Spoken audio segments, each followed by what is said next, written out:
What's up, beautiful people? It's Harrison here, coming to you from the beautiful Boulder, Colorado, on this lovely, snowy Saturday afternoon. Today, I'm going to be talking about what it means to go low contact with a narcissist.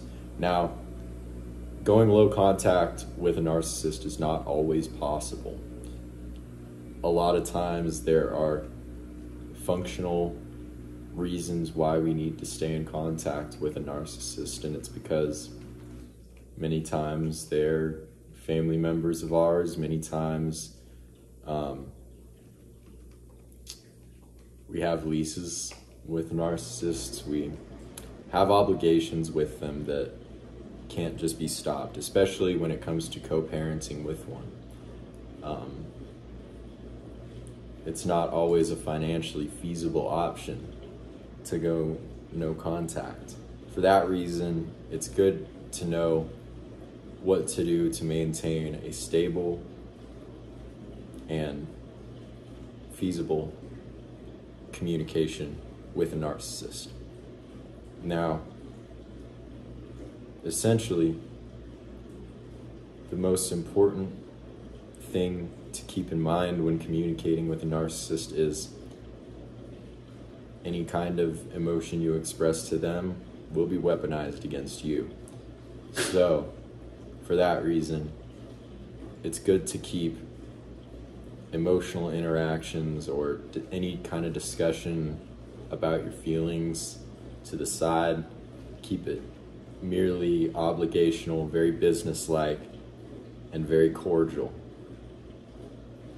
But the goal is essentially to obtain sort of an abstraction of humanity when interacting with them. I know it sounds very sociopathic or psychopathic to say, but in many ways it's very necessary to sort of maintain your sanity in many scenarios where going no contact is not an option. So always remember to put important discussions to the side, anything that genuinely involves your feelings, because this isn't the kind of person you want to be talking about that kind of stuff with. Save that for people who deserve to hear it, people who will handle it better, and people who won't use it against you. It's a very sad truth to hear, but in some ways it's good to schedule your interactions with this person. So you just know you have to prepare for it.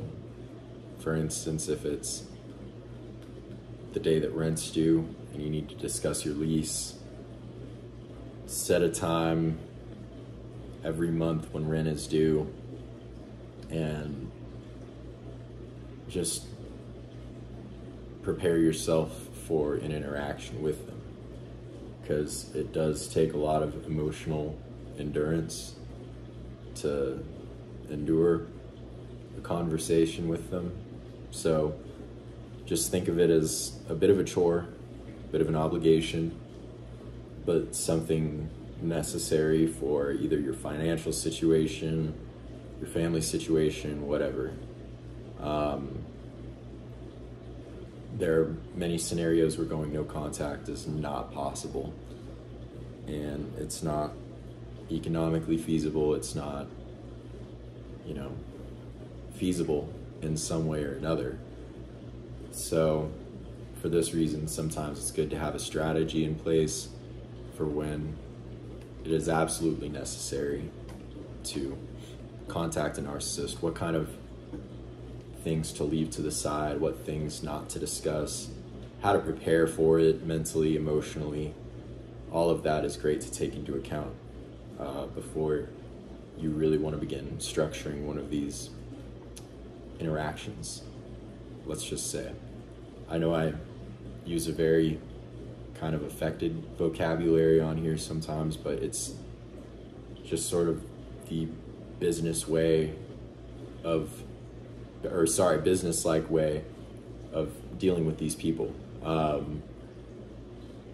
You really have to set your emotions to the side many times when you were directly interacting with one, and you almost sort of go into a robotic kind of state.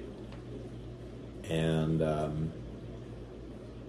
so for that reason, you sort of make a mental note to sort of like emotionally distance yourself from these people, because sometimes complete physical distance is not an option.